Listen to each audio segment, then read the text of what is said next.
Hello, and welcome to the Cash-Based Practice Podcast, a production of drjarodcarter.com, aimed at giving physical therapists and other healthcare practice owners the information needed for success in the private pay business model. And now, here's your host, Jarod Carter.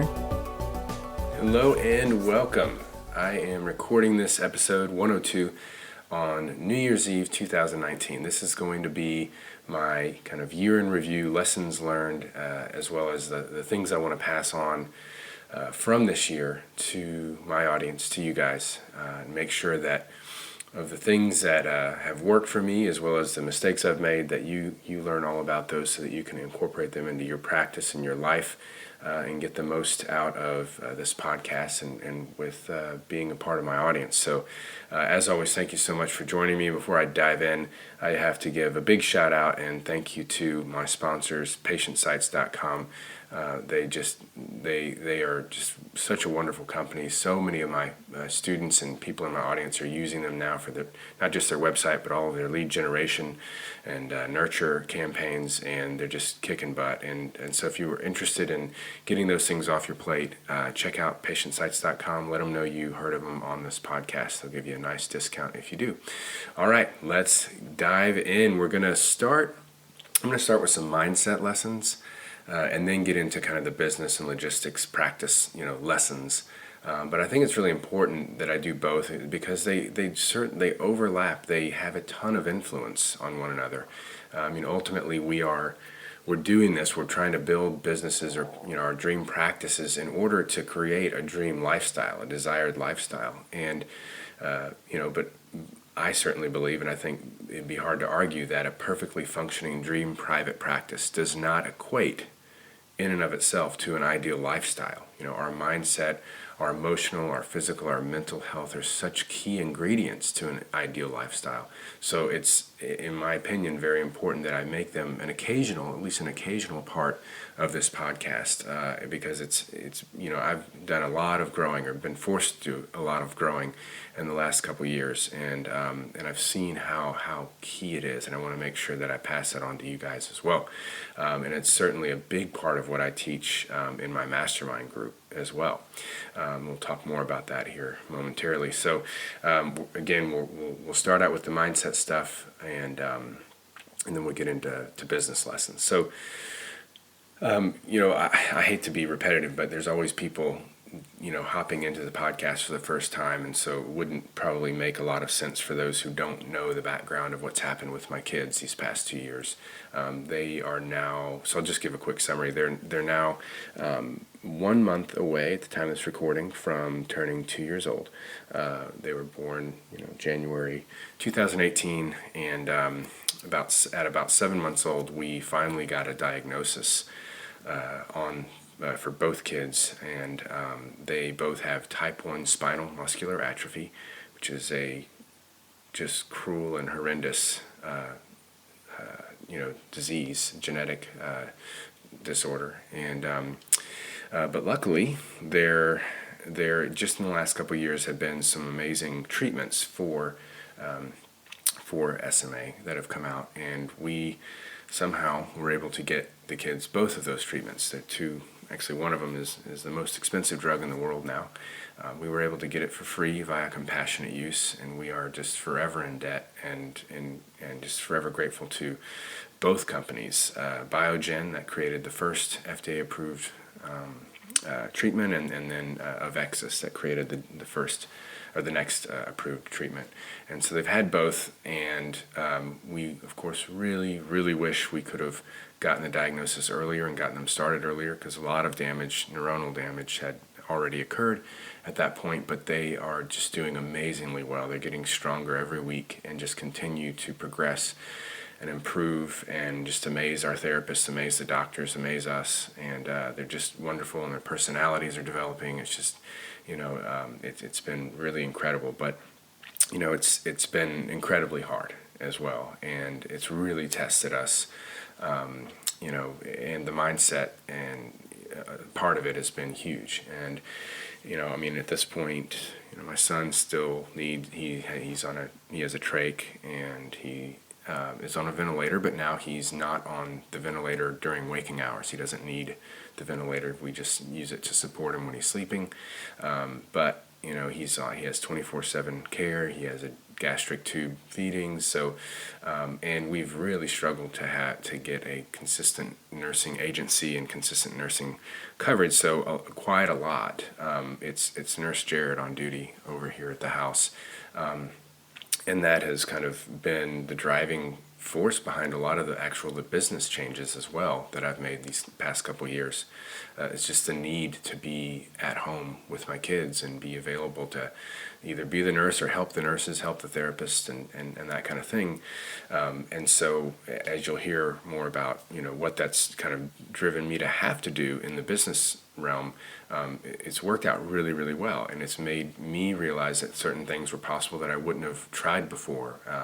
And certain shifts in the business are actually really a positive thing, even though they came from a not so positive driving force. What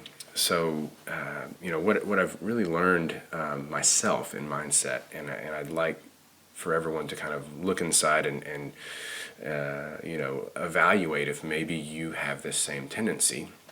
Is that my tendency is unfortunately that it's kind of to mentally live in the future and really be kind of putting my mind in the future a lot, and wondering what's going to happen, how far can they progress when they had so much damage done early on, and really kind of having that tendency of being a little more fear-based than optimism-based. And it's just how my mind happens to work. Before all this happened, I think I didn't realize that that's the tendency of my mind, because I didn't have these really, really scary things going on. I didn't have kids at all, but I didn't have things going on with my children, and so I've become aware that that's kind of my tendency, and that's not a good tendency to have. I happen to believe that what we expect and what we focus on in mentally in our life, we tend to attract more of. And so recognizing that, and with that belief, this kind of law of attraction belief system that I have, I've realized I've really got to change this tendency. And so I've been working hard on it for a long time. And the good thing about these mental tendencies and mindset tendencies is that they're habits just like anything else that we do in our daily life. So they can be changed, but it obviously takes consistent effort and focus. And so some of the things that I've been doing to help with that, there's a few things, and if you're not incorporating these, then I would consider incorporating them if you're not already. But simply having a gratefulness practice, i.e. every morning thinking about, and in many cases I think it really helps to just write, to have like a little journal and write these things down. Think about at least one thing you're grateful for. It doesn't have to be anything major, huge, whatever. It can literally just be, I'm grateful I got a good night's sleep. Whatever. But you think about one thing you're grateful for, or maybe three things or more, depending on what you want to do, how much time you want to put into it. But essentially every day you're starting the day thinking about that which you're grateful for. And that is ingraining a habit, this habit of having an attitude of gratitude, focusing on the things that are good in life rather than things that you're not so crazy about. And then that spills over into the way you think about the future, right? So it's just kind of like a mindset trick. You're just habitually, you make it a system that this is something I do every single day. I'm going to start the day thinking about that which you're grateful for, and you will find over time when that it becomes a habit such that it spills into the rest of your day. You tend to have more optimistic look on things, and you tend to have a greater focus on the things that are going well rather than not so well. So I would really encourage, if you're not already doing that, to do that. It is life-changing. And then if you are thinking about the future, right?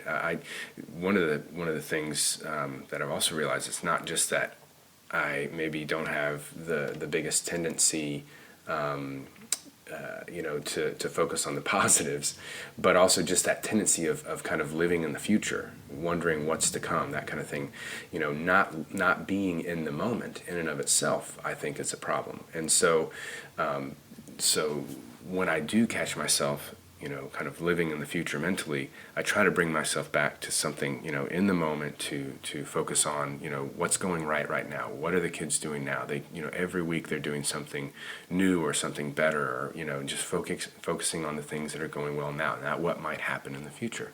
But when I do visualize the future, I really do actively now visualize them. In my case, it's my kids walking hand in hand with me on either side of me. Not that they need to hold my hand for stability, but they're walking independently. So whatever it is that you want in your future, that you visualize that and feel the feelings that you will have when you achieve that thing, or a certain desired outcome occurs. And this is important. This is part of kind of the teachings of the law of attraction, is that it's not just about thinking about what you want and then having like a feeling of wanting, and wishing that you have it, and this feeling that you don't yet have it. It's more of thinking about what you want, visualizing what you want, and then actively invoking the feelings that you will have at that point, so that you feel them now. It's that feeling or that emotion tied to the achievement of that goal, so to speak, or of that thing, or whatever the case may be. That is apparently a very, very important part of attracting the things in your life that you want, is that feeling component of it. And so that's something I've been working on as well. And then making sure that you're celebrating your wins along the way, not just constantly thinking about what's next when you have achieved something. And this is another habit of mine, being the type A overachiever kind of person. I've mentioned this in past episodes, like with goal setting and stuff like that, is that sometimes we get so caught up in what's next, we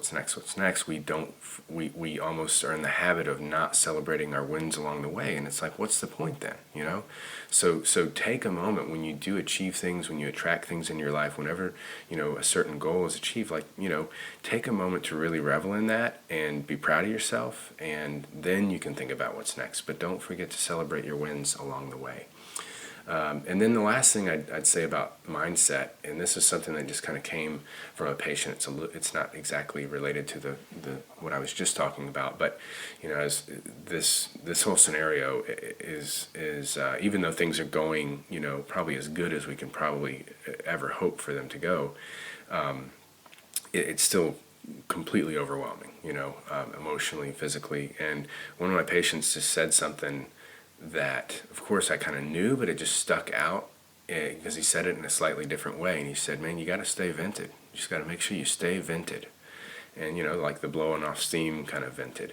And, so it's not that I wasn't already doing that, but it brought it, more top level in my mind. And so for me, that's each day a little meditation and trying to sweat a little bit each day, or, at least 5-6 days a week.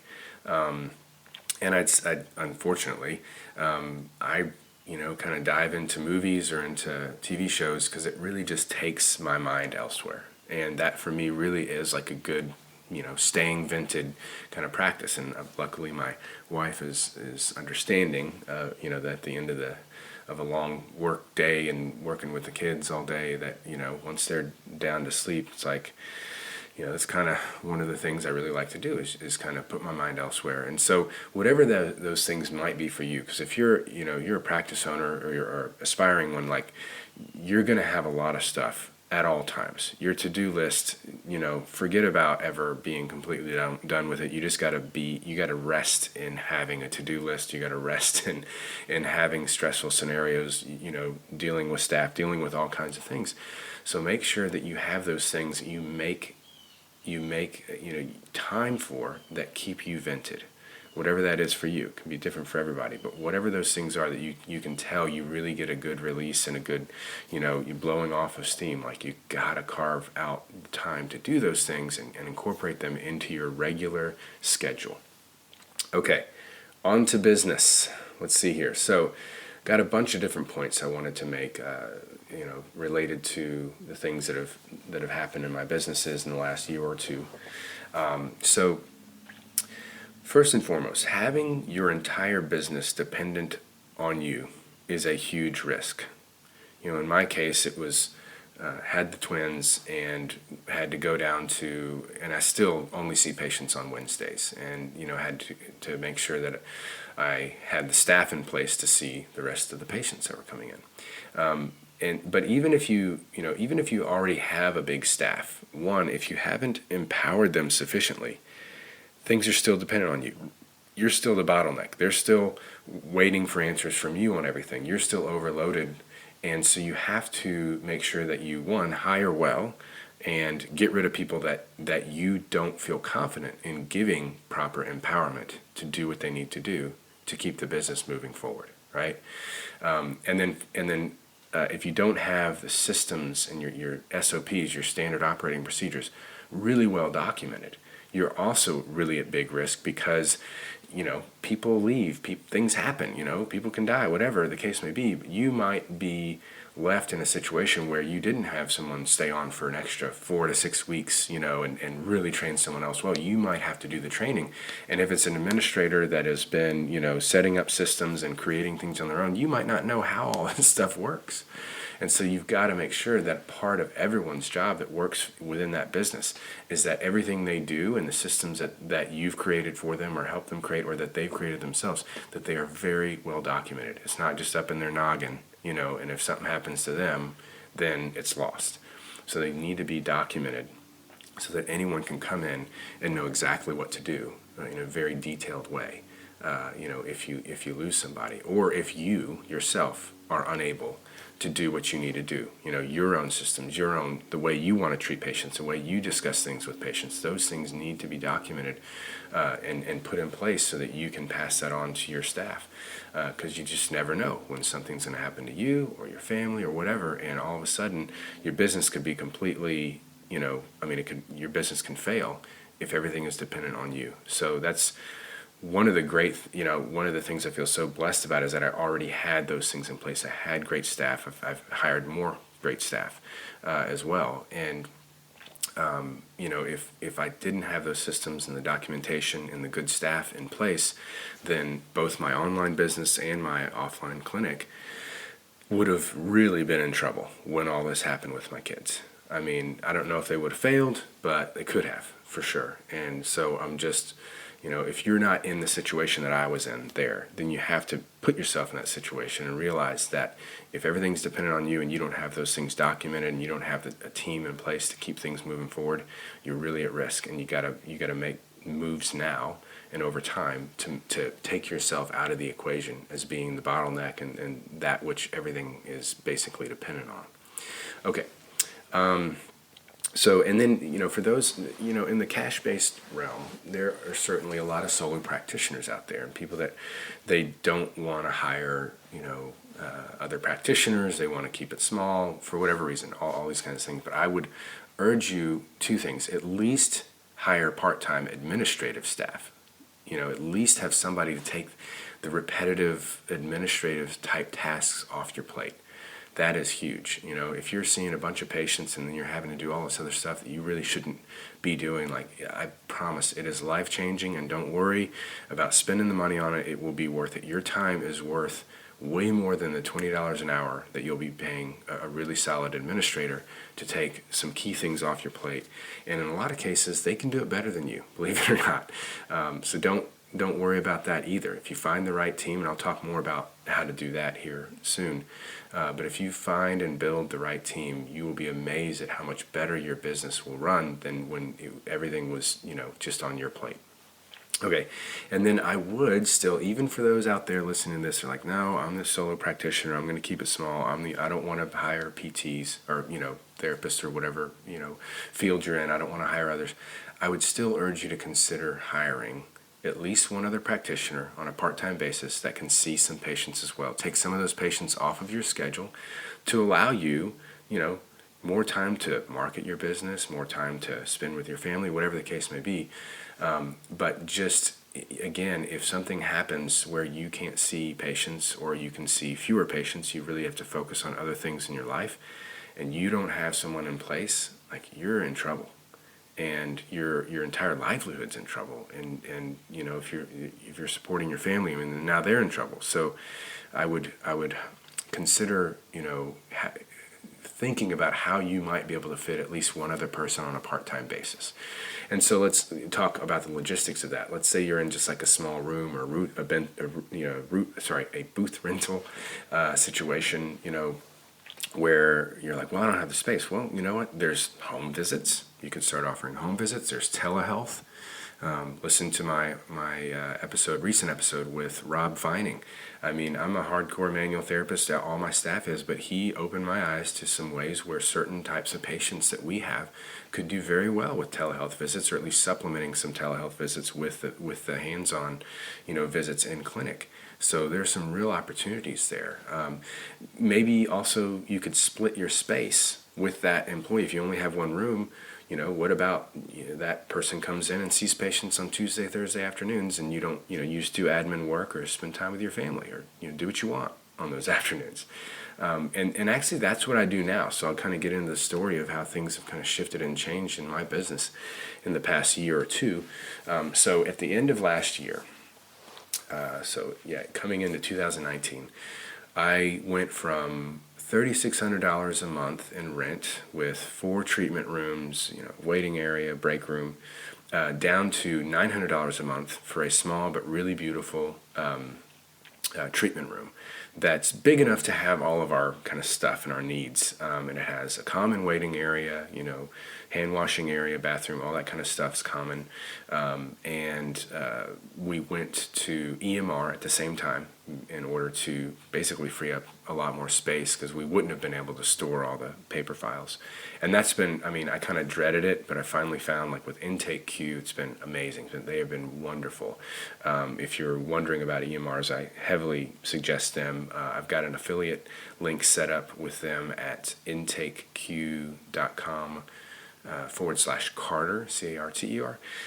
So if you click through that link, I appreciate it. But that's not why I'm promoting them. They have made my practice so much better, so much more efficient, and space-wise efficient. And so we went from $3,600 a month with all those rooms, and it was just at the time me and one other therapist. Ben transitioned out, started his own practice. Very proud of what he's done, and it's been really cool to see him become a practice owner. And so as he was transitioning out, I brought Tarina in, and she's been amazing. She really kind of, at that point in time, I let go of my administrator, and she really, not only was seeing her own patients and doing her own admin, but she was doing, she set up Intake Q completely for us. She did a lot of the heavy lifting on the admin side of things, knowing, even at that time when we moved into this new space, I was driving over there, got a bunch of friends, and she and her husband came and helped. And it was, I was driving over there from the hospital, Gray's hospital room, and then driving straight back. So she's been just a godsend, and understanding that, I do my best. I've done my best to train and communicate and let everyone know in the business what needs to be done at any given time and be a resource, but that have really kind of given a lot of latitude and empowerment for them to set up their own systems and to do certain things, the way that they see fit, and then just kind of check in with me as needed. And I've been, I've had to do that. I've had to do that because I just literally have not had time. Outside of 2 businesses and all the stuff going on with the kids, I've kind of taken on a whole other business in a way of researching and trying to figure out what can be done that has not been done so far, not been researched so far. There's a lot of gaps with SMA in what's really been looked at. It's almost all been about just stopping the bleeding, stopping the neuron degeneration, but really nothing about neuron regeneration, and very, very little about the best nutritional and dietary recommendations. And so there's a lot of work that we're doing in the background right now that takes a ton of time as well, but that's all to make the point of, like, my staff, they've really stepped up and taken on probably a lot more than maybe most people, therapists normally would have. Now, since then, Tarina, she was doing great through the year. She's from South Africa, and she and her husband have been kind of working within immigration things, and there was a period of time this past fall, 2019, where she couldn't work for over a month, and it was one of these things where we didn't know if it was going to be 2 weeks, 2 months, 6 months, or never be able to work again. Luckily, I think it was around the 4 to 6 week mark where she got kind of a stamp of approval on some stuff, so she was able to start working again. But I, going into that, knew something had to be done. I needed an administrator because she wasn't able to do any work. She could have been deported if she did. Although she did a lot of unpaid training, which was amazing of her. So she had another friend from South Africa who's also a physiotherapist, but it'll be about a year before she's able to get her licensure in the U.S., and she was looking to, do some meaningful work. So she has come in as our administrator. And, we just have that one room, so she works virtually. She's here in Austin, but, she's answering the phone and doing all the administrative work from her place in downtown Austin. And then as Tarina was having to stop working, I couldn't see all the patients, so I brought in a part-time therapist who's been amazing as well. So when Tarina came back on, the idea was that she would come back on, but Cindy still wanted to maintain like 10 hours a week of treatment. So we've kind of worked it out where, I still see patients on Wednesdays, and then Tarina sees patients Mondays and Fridays, and Tuesday, Thursday morning, and Cindy comes in Tuesday, Thursday afternoon. So we got a really nice coverage, good patient flow, and though my staff overhead, costs have increased, the patient loads maintained pretty well, and the savings in rent has more than covered those staff cost increases. So we've really kind of downsized to a smaller space with actually more staff, but much more efficiently run. And everyone, instead of like prior, I'd had, my staff was always on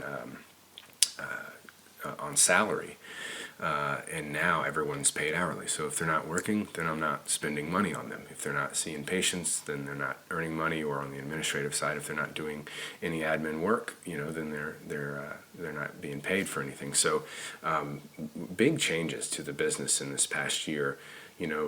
Forced in some ways by, a really unfortunate scenario, but I think that the business is actually much sturdier, much more efficient now, much more profitable.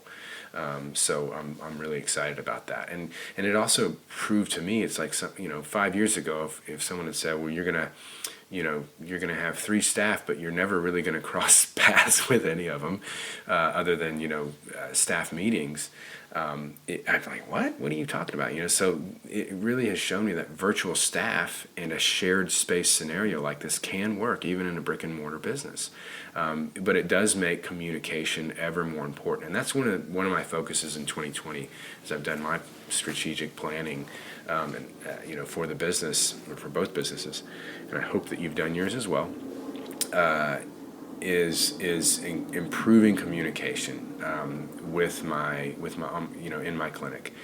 Things have just been so nuts. It's not that I haven't, we haven't been communicating, and I've certainly, I think, done as good a job as I could possibly do in training everyone, and also Tarina really helped with training both Izan, our administrator, and Cindy. But getting everyone trained was I think we did a good job there. But there's a need for continual communication, continually retraining, going over the really important components of the business, and that's something that I'm going to make sure I improve upon in 2020. So we're going to have more regular staff meetings and forms of communication. And one thing I found with like the virtual, admin answering the phone, and it actually makes it easier, because before, when I had, someone sitting as a receptionist answering the phone, and there was someone waiting, in the waiting room with them, we didn't have them like behind a wall or anything. It was kind of awkward having certain conversations in the way that I trained them to have them when, there's a patient sitting in front of you.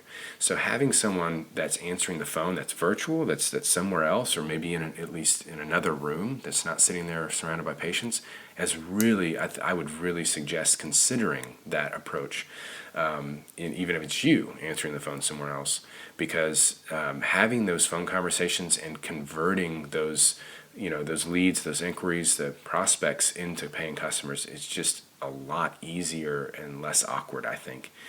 when someone is kind of remote and not in front of patients. So it's now a model that I wouldn't have necessarily thought would work so well in the past, but I found that it works fantastic, maybe even better than what I had before. Okay, so I'll talk a little bit. Let me see here. I'm looking at my notes. Maybe I will right now. Let's talk a little bit about, since team building and staff was really like my saving grace, and the fact that I had the right staff in place, that I put them in place, that we had the trainings and the systems and the operating procedures there. Like, these were the things that made, this really, really difficult situation essentially not take down my businesses. And so much of that comes back to attracting and hiring the right people. And I've been mentioning it a few times in recent episodes and emails and stuff.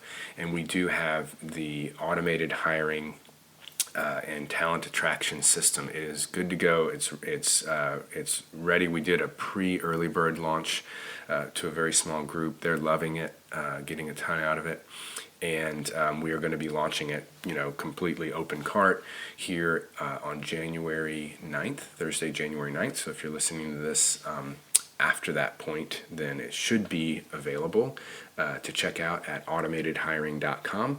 Now, if you're listening to this before and you want a shot at a nice discount, we'll do like a 48-hour, launch discount code that we'll send out via email to everyone on my email list. So if you're not on the email list and you want, to make sure that you're getting all the promotions and discount codes and stuff for what we're releasing, then just go to drjarodcarter.com/success, and you can sign up there. You'll get the quick start guide to Medicare and cash pay physical therapy, as well as the article series, the 5 characteristics common to all successful cash-based practices. So a lot of really, very, really valuable free information by signing up there.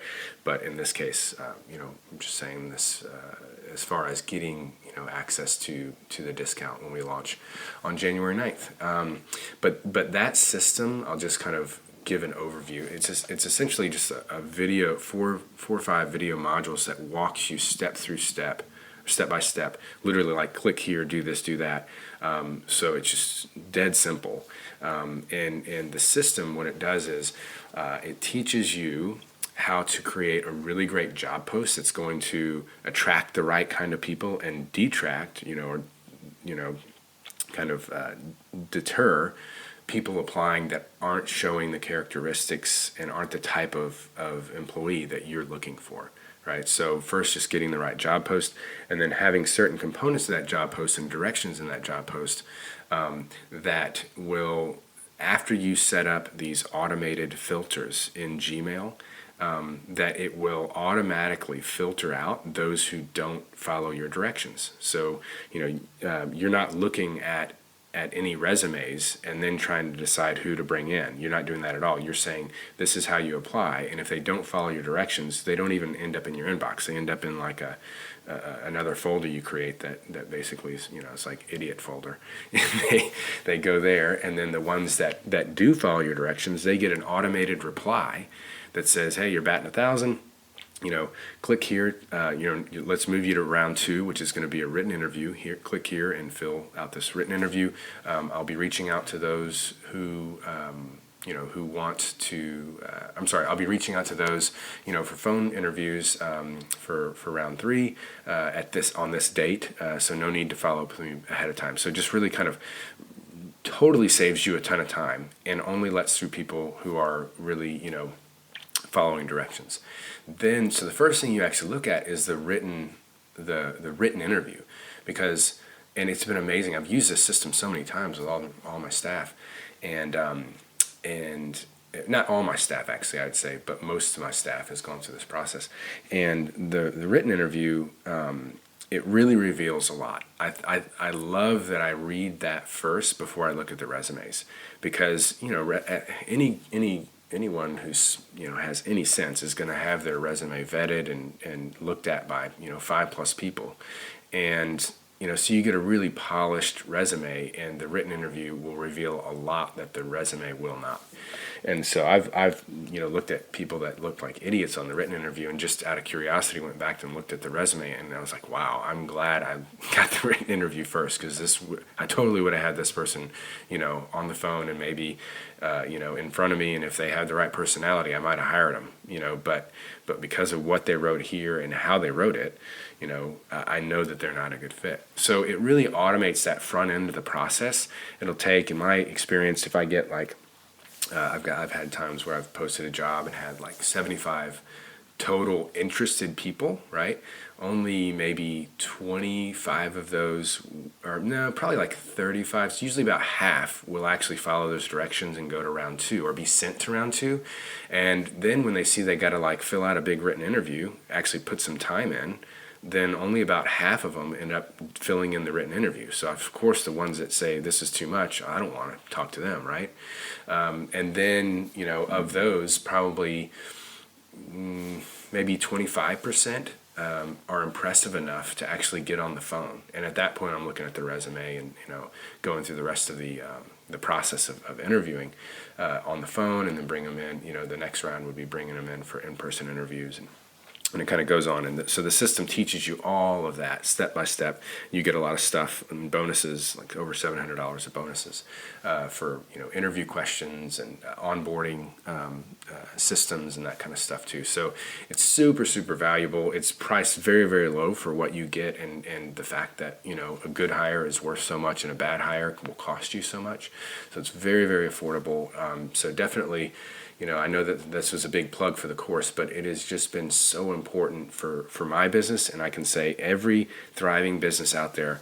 It's very, very difficult to have a thriving, stable business long term without having built a solid team. And so hiring is absolutely vital. That whole process is so vital, and so many people, they just get bogged down with they hate the process because they're having to start out by looking through a mountain of resumes that are all obviously like highly vetted, or not all, but most of them. And it's easy for people to kind of slip through the cracks and end up getting hired when actually some of these systems you can put in place that would automatically kind of filter them out. So very very cool system. Check that out at automatedhiring.com.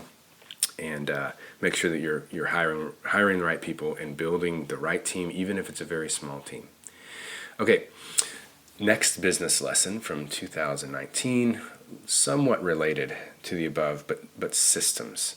Having systems, automating them when possible, or outsourcing them when possible, but making sure that if you outsource something, that your outsourcer, the person you're giving it to, whether it's in-person staff or virtual assistant, whatever, that they are very, very well trained, and that those systems are very well documented. Part of your training of them and part of their job should be that they record the trainings, and then they build out and document any standard operating procedures or systems that you're training them on that haven't already been documented. Like that's one of the cool things about bringing in new staff, is you just make it, if you don't have systems already recorded and documented, well then just record the entirety of your trainings and have the part of their job to like put it into text, put it into screenshots, do videos if they didn't get what they needed from recording you talking to them. So I've done that a handful of times with staff, and it works really, really well.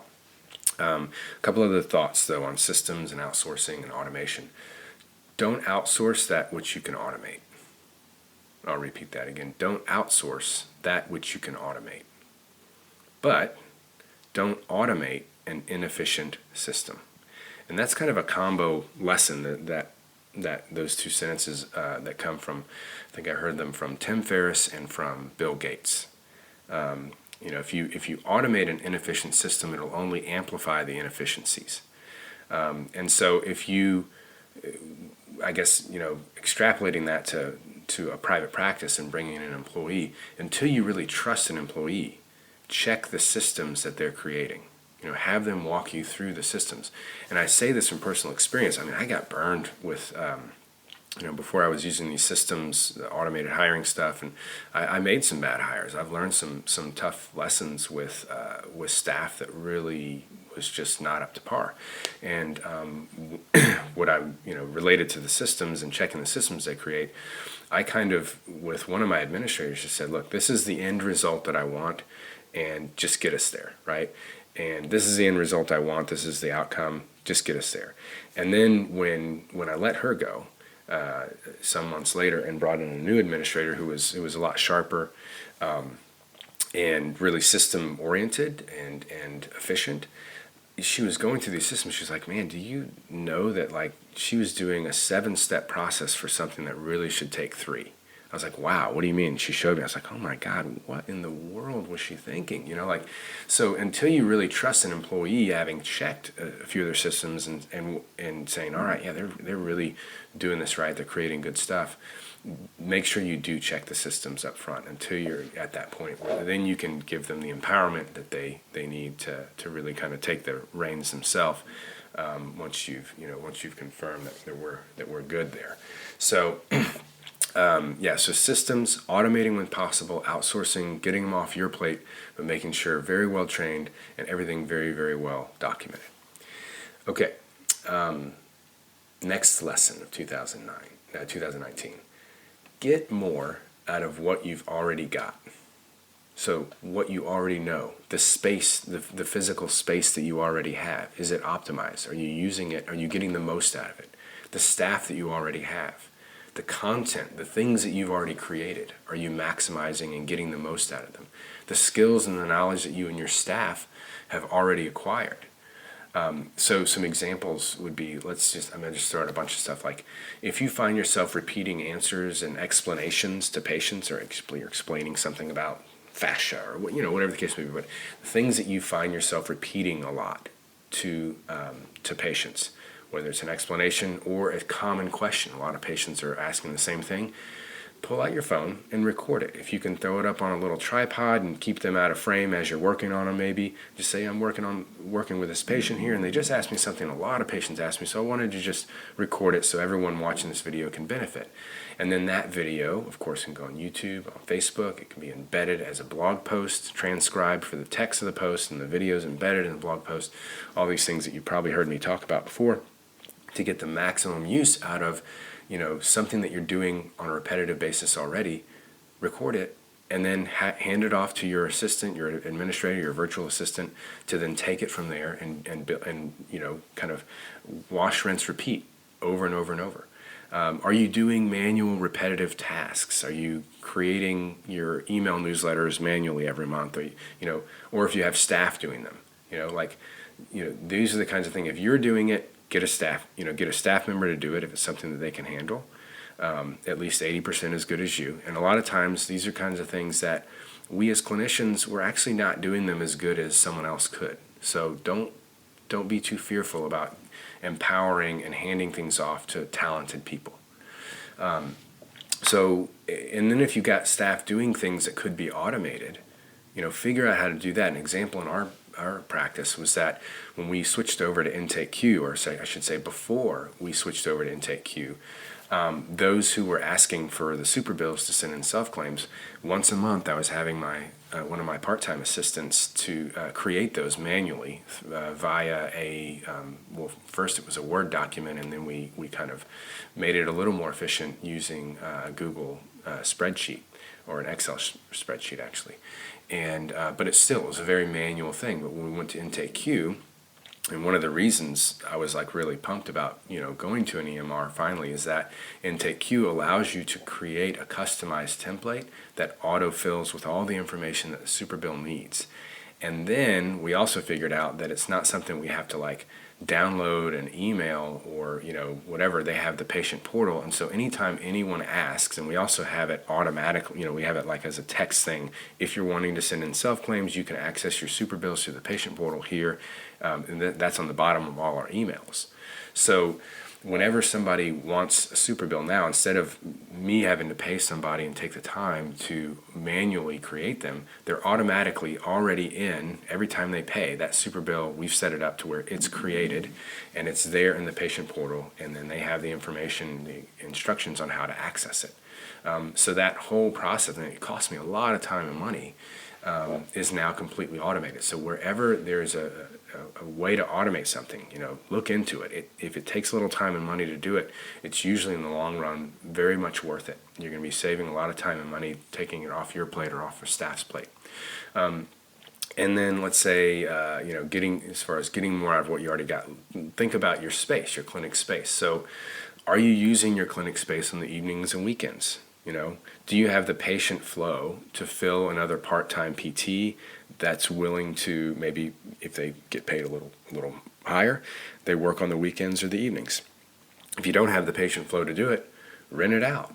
Find a good massage therapist that's trustworthy and wants to see clients on the weekends. If you're not going to be there, or your staff's not going to be there, why not get another few $100s to offset some of that rent? So, maximizing your use of space. I mean, we're a good example of moving in the direction, at least, of maximizing the use of space with, we've got one room, but we're really using a lot of it. We're using it a lot of the week.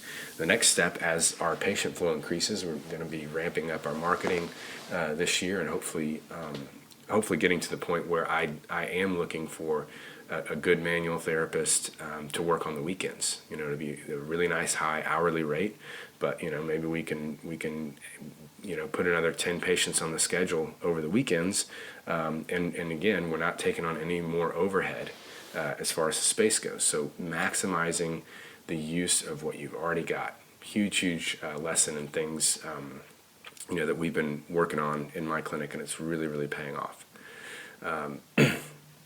Okay, next lesson. Accelerating your path to success with mentorship. And I've used mentors very heavily throughout my career. It has been a huge part. I mean, it's just a huge thing. Really, though, the concept, or the reason that this concept has made my list, for this episode this year, is more so because of what I've seen happen with the members of my cash-based practice mastermind group. Just a lot of them starting from scratch and already fully booked this year in 2019. Some of them transitioning from an insurance-based practice with lots of staff out of network, dropping contracts and maintaining patient volume beautifully. Some of my members are creating online products now. I'm helping them create online products for the target market. And it's not just PTs. We've got speech therapists, we've got occupational therapists, we have a counselor. I just helped a direct primary care physician start his DPC practice in October. He launched, and he's already got a really solid amount of people paying every month. So the thing about it with mentorship is that it's not just about what to do and learning from someone who's been there and done the right things. It's also learning from someone who's done the wrong things. That's why I'm always so open about the mistakes I've made here to my audience on the podcast and to my students in the mastermind, because there's probably as much to learn from what I've done wrong as there is to learn from what I've done right. And it's, I'm okay with saying that. I know there's a lot of, business coaches out there that act like they never make mistakes because they don't want to be viewed as, having flaws or whatever. But, that's a disservice, I think, to the people that we're trying to help, because there's so much that can be learned from mistakes. And when you have that mentor to go through, and like what we do in my mastermind, we have, weekly live group coaching calls, and we have our private Facebook group. So at any time, anyone can say, like, this is what I'm thinking of doing, or this opportunity came up, or I'm thinking about trying this strategy. And I can say, yeah, but if you're going to do that, make sure that you don't do this, or if you're going to do that, make sure you do this so that you can really maximize the impact and the ROI on that, on that strategy, or whatever the case. Or sometimes it's like, oh, no, don't do that. That would be illegal, or that would, you'll spend way too much money. You could do it for way cheaper in utilizing this avenue or whatever. That happens all the time. I'm probably telling people to not do things, a good amount of the time, or not as much as what to do, but definitely what not to do, or to how to avoid, mistakes. It comes up all the time. And only when you're working with a mentor who's kind of traveled that path, or mentors, do you have that benefit, and it can really, really accelerate your path to whatever you would consider your dream practice. And so, like I mentioned in the last episode or a recent episode, whether it's with me or someone else, and it doesn't even have to be necessarily someone like in private practice world. I think it makes sense to have at least one mentor who has the type of practice that you want to have or create. But getting people outside of healthcare as mentors is really important too. I've had a ton of just wonderful. A lot of my patients really have become mentors. Just great, business owners that have come up with so many great ideas. Some like one of them just gave me a bunch of ideas that we're implementing now in our we just did our big marketing in 2020 planning for the clinic, and we're already implementing some of these strategies, and it's awesome. So, get mentorship. However, in whatever form you can, get mentorship from the people who have accomplished what you want to accomplish. It's so important. You can check out my mastermind group and all you can get and learn from that group and from me at drjarodcarter.com/mastermind. Okay, next lesson, or this isn't necessarily a lesson, but it's something really big that just happened in 2019. If you haven't heard, and you're in the physical therapy world, you probably have heard about this in some form or another, but the Medicare cuts, 8% Medicare cuts that are on the way in 2021, I still see stuff. I get stuff from like our PT PAC, and it looks like they're still trying to fight it, but it seems like it's very likely to happen. And I'll tell you what, even if they're able to kind of make any change to this particular one, as I explained, I don't know if it was in a recent episode or just in I did a big blog post on, these Medicare cuts. It's not avoidable. It is just simple math. The way the system is set up right now, whether it happens in 2021 or the year after that or whatever, like it's coming. Big cuts to what we are reimbursed, what we were paid for our therapy services are coming no matter what the PT PAC or anyone else is able to do, because the math just doesn't add up. There's just not enough money going into the systems, in ratio to the money that's being taken out of the systems, and it's only going to get worse as more and more of the baby boomer population exits the workforce. It's just math. And so whether it's for 2021 or beyond, like you need to start preparing now. If you are heavily reliant on Medicare for your revenue, you've got to do something about it. And now is the time. We've got basically at the time of this recording about 1 year before it goes into place, and I'll tell you, it takes time to make big shifts in the revenues that are coming into a very established practice. And so if you've got a really established, highly Medicare reliant practice, now is the time to start working on that. First and foremost, you got to know what forms of cash pay services that are not covered, not normally covered, that you can incorporate on top of what you're already doing that is a covered Medicare service. And then you really need to also know what are the situations where I can provide covered services on a cash pay basis, safely and legally.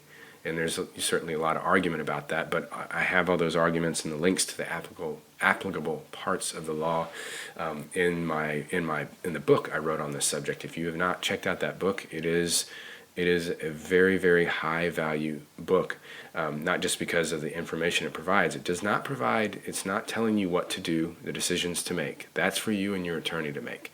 But what this does is it gives you, all the cut and dry stuff, all the gray area stuff, and it says, like, here's links to all the parts of the law. Sit down with your attorney and figure out what you want to do in these various situations.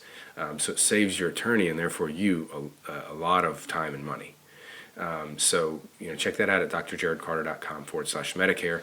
If you are relying on Medicare and you're gonna heed my advice to start to decrease your reliance on Medicare before these cuts come, then that is a good place to start. All right, so that, actually looking at my notes here, that is the last of my business points for the 2019 review, the things I wanted to pass on here. I do want to mention briefly just what's to kind of expect from me in 2020 and what's on the horizon. I not only built out my team for the clinic, but I've expanded my team for my online business for drjarodcarter.com. You probably noticed we're doing more frequent not just blog posts, but we're doing more frequent podcast episodes. As long as everything continues going in the right direction, we are planning on keeping this a weekly show now, so you can expect a lot more, free content. You can also expect a lot more paid content. We've got a lot of courses and products in the pipeline. I'll mention a few of those here in a second. But you can also expect, continued mindset and resilience advice as I continue to learn more as we work through this, this path with my beautiful little kids and my amazing wife. That we're going to come through this stronger and stronger, and I'm hoping that it can help so many others out there to become stronger, happier people as well. So courses and products, we've got obviously the automated hiring course about to open up. I've been for the last couple of years recording phone calls with incoming calls, but also outgoing calls to leads. Our website produces a ton of leads. And so when people fill out these web forms, up until, I guess, half a year ago, I've been making most of those calls. Now Izan does most of them. But the trainings that I've trained her on, a lot of that went back to, okay, well, here's, 30 phone calls to various types of leads. Listen to these, document, what you've learned. And so we're building out, obviously we're removing all identifying information from the recordings. These audio recordings, we're building out a course on how to do outgoing and incoming phone calls at really, really high conversions from, lead or prospect into paying customer. So that's going to be something that we release. I'm hoping we can get 2 to 4 of these courses released every year. Website optimization and SEO for WordPress websites. Obviously, I'm a Patient Sites fan. I have a WordPress site and a Patient Sites site that are kind of combined. But for those who don't go the Patient Sites route and have a WordPress website, my brother is an SEO expert and just did a full overhaul of my the WordPress side of my website. And I had him record the whole process, and it ended up being like 13 videos and just tons of information, step by step. This is what you can do, or preferably hand off to your staff to do to a WordPress website to really make sure you're ranking as high as you possibly can, and optimizing the conversions of people who do get to your website. After it's ranking high, you get the traffic, you got to do something with that traffic too. So that's on the horizon. My wonderful staff, Tarina, who set up Intake Queue, I have her helping some of my mastermind members set up their Intake Queue platform. And so we are recording all that and turning that into a course as well. And then a few other things like presentations and workshops. Huge. They can be huge for a cash practice. So I've done a lot of trainings with a mastermind group that we've recorded on how to optimize those, how to fill them, how to convert those into paying customers. Same thing, trainings on free consultations or discovery sessions, how to host from start to finish those discovery sessions, even the things that they see and know, and that you provide them by email or video or whatever before and after, the follow-up, that whole process of maximizing the conversion of lead into paying customer via free consultations, that's going to become a course. And then we're doing so many of these, online products and courses, and I'm already coaching a lot of my mastermind members on doing the same thing for their audience and their patients. We're probably going to end up having a course on how you can do that, how you can take your knowledge and create passive income in the form of like an online product or course, and broaden your reach to patients and clients around the world rather than just in your area. So the list actually goes on. There's more of things on our courses and products list, but that's just a small sampling of what to expect and what to keep an eye out for. So if any of that sounds exciting to you. Obviously, everything, that I do or create goes out via email. All the podcast episodes, are sent to my email list. So best way to stay, apprised of all that stuff and, get discounts when we launch these things is to be, a part of the email list at drjarodcarter.com/success. Thank you so much, as always, for being a part of this podcast. I really, really love doing this, and I think a lot of people get a lot out of it. I love doing the interviews, but I also like these monologue episodes where I can really dive deep on the things that I've learned and have been working for me in my practice, as well as the others that I coach in a mastermind group.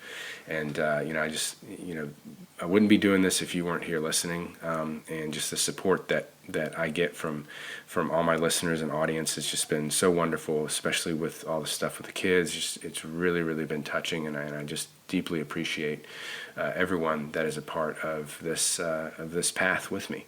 So with that said, I wish you all the best success in 2020 and beyond. And thank you again so much for tuning in. See you in the next episode. Thanks for listening to this episode of the Cash-Based Practice Podcast. If you liked what you heard here today, we have some extremely important things we want to send you. First, a quick start guide to cash-based physical therapy and Medicare. This free ebook will provide the primary rules and regulations surrounding this confusing but important topic. Secondly, we want to share with you the 5 characteristics common to all successful cash-based practices. Find out the vital things Jarod has learned from years of interviewing cash practice owners and running his own successful cash practice. As one of our listeners, we want to give you all this information absolutely free. You can get it right now by going to drjarodcarter.com/success. Again, that's drjarodcarter.com/success. Go there now to get your copies, and we'll see you next time.